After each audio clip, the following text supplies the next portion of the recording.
Hello everyone, कैसे हैं आप सब। आई होप आप लोग बहुत अच्छे होंगे, बहुत बढ़िया होंगे। आज मैं आप लोगों के साथ में आपके साथ में अपनी प्रेगनेंसी जर्नी शेयर करने आई हूँ। क्या क्या मैंने किस टाइम पे क्या महसूस किया, तो वो सब मैं आप लोगों के साथ शेयर करने आई हूँ। मैं इससे पहले एक चीज़ जरूर क्लियर करना चाहूँगी। देखिए, माँ बनना एक बहुत बहुत बड़ा सौभाग्य की बात होती है, क्योंकि ये सिर्फ हम ही हैं जो हम कर सकते। अपने आप पे प्राउड होना चाहिए।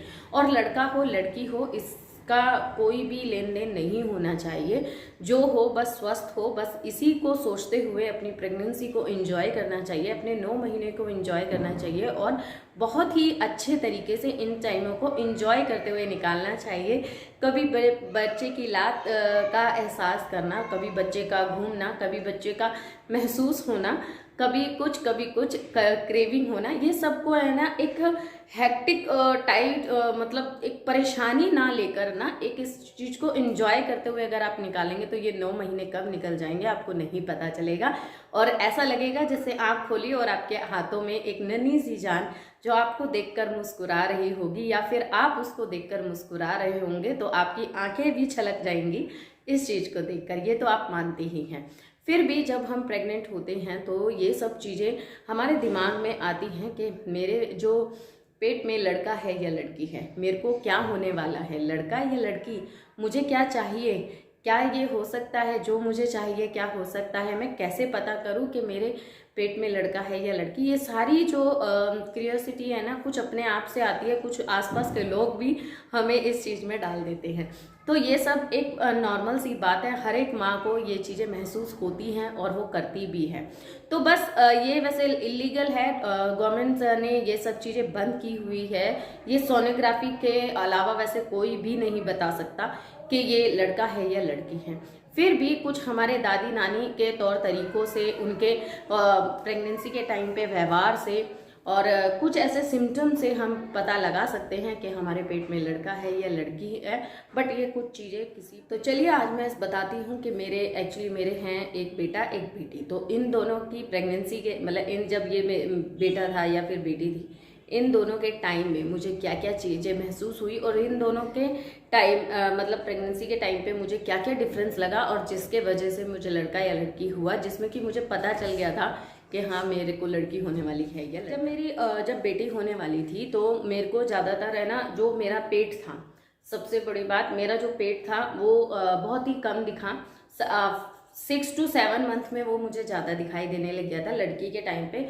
वहीं पे मेरे बेटे होने के टाइम पे मुझे पेट ज़्यादा जल्दी ही दिखाई देने लग गया था। तो पहला लक्षण तो ये था, क्योंकि दोनों में मुझे ये लग रहा था कि हाँ यार ये पेट मुझे ज़्यादा दिखाई देने लग गया है।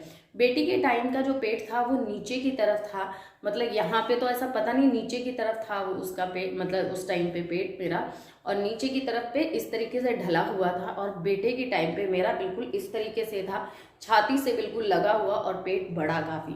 तो एक दूसरा हमारा ये अंतर था। तीसरा ये था कि बेटी के टाइम पे मैं बहुत ज़्यादा एक्टिव तो थी ही, बेटी के टाइम पे बहुत ज़्यादा एक्टिव थी और एक्टिव थी, और बेटे के टाइम पे मैं बहुत ज़्यादा लेज़ी थी। और जो चौथा पॉइंट है, बेटी के टाइम पर मेरे को नींद बहुत आया करती थी। मैं हस्बैंड का खाना बना के बस वो जाते थे और मैं बिस्तर लगा के दोबारा सो जाती थी। नींद बहुत आती थी बेटी के टाइम पर। जब मेरा बेटे टाइम की जो प्रेगनेंसी थी उसमें मुझे नींद नहीं आया करती थी। इवन जैसे जैसे टाइम बीतता चला गया मेरे को लेटना भारी हो गया, क्योंकि मेरा पेट का साइज़ बहुत ज़्यादा बड़ा था, तो मेरे से लेटना भी मुश्किल होता था। तो और नींद भी ज़्यादा नहीं आती थी।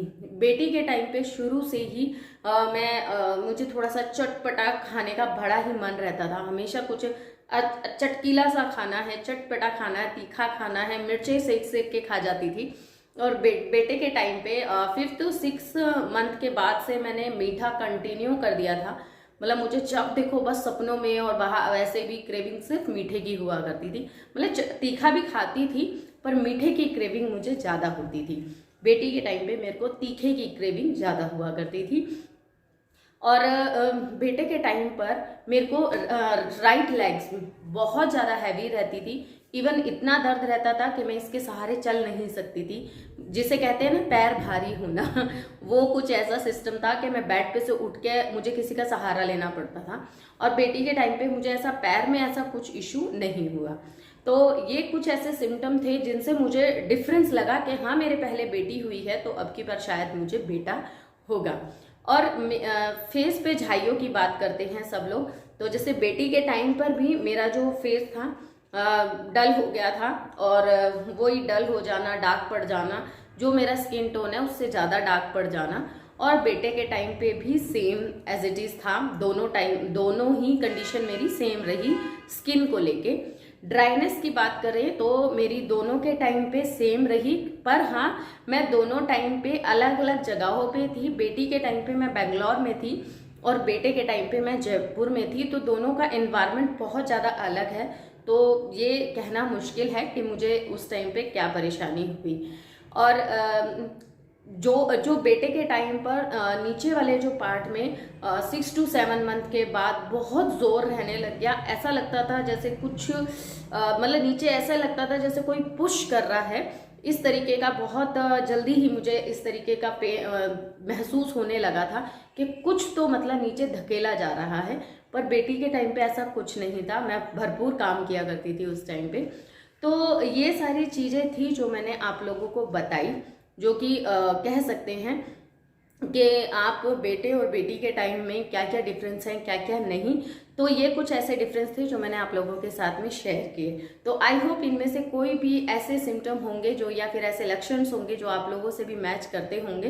देखिए हर किसी पे ये चीज़ें मैच नहीं करती हैं, और किसी के साथ कुछ और किसी के साथ कुछ अलग अलग हो सकता है। ये सब चीज़ें वैसे देखिए सही तो नहीं है, बट ये एक हार्मोन चेंजेस होते हैं जिनके वजह से ये सारी चीज़ें हमें महसूस होती हैं। तो बस एक मन को तसल्ली देने के लिए हम इन चीज़ों का सहारा लेते हैं। बट जो भी हो भगवान की दया से बस वो तंदुरुस्त हो, इतना ही हम प्रे करते हुए चलेंगे। और इस वीडियो का करेंगे यहीं पे एंड, फिर मिलूंगे आपसे नेक्स्ट वीडियो में। तब के लिए करती हूँ बाय बाय। तो अपना और अपने बच्चे का रखेंगे ख्याल, और इस प्रेगनेंसी टाइम को करेंगे बहुत ज़्यादा इंजॉयफुल होकर, इस टाइम को बिताएंगे। तो फिर मिलेंगे आपसे नेक्स्ट वीडियो में, तब के लिए बाय बाय।